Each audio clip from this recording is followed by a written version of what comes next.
TC Kapadia college Bodeli ખાતે જિલ્લા પંચાયત મહિલા અને બાળ વિકાસ સમિતિના ચેરમેન ધર્મિષ્ઠાબેન રાઠવાના અધ્યક્ષસ્થાને સ્વરોજગાર ભરતી મેળો યોજાયો।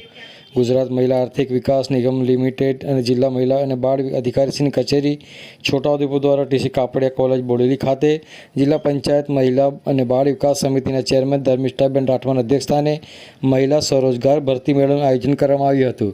બોડેલી ખાતેના સ્વરોજગાર ભરતી મેળામાં 351 વિદ્યાર્થીઓ સાથે મહિલા સ્વરોજગાર ભરતી મેળો કરેલ અને મેળામાં આવેલ અલગ અલગ કંપનીઓ દ્વારા અંદાજિત 174 દીકરીઓને અલગ અલગ ક્ષેત્રે નોકરી માટે પસંદગી કરવામાં આવી હતી। સ્વરોજગાર ભરતી મેળામાં કુલ 15 કંપનીઓ દ્વારા ભરતી પ્રક્રિયા ભાગ લીધો હતો।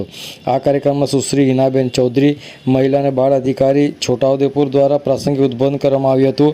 Doctor Parikshit Kumar Vaghela field officer Chhota Udepur દ્વારા મહિલા અને બાળ વિકાસ વિભાગની યોજનાલક્ષી માહિતી આપવામાં આવી હતી। રોજગાર અધિકારી શ્રીની કચેરી શ્રી રઘુભાઈ રાઠવા દ્વારા રોજગારલક્ષી યોજનાઓની માહિતી આપવામાં આવી હતી।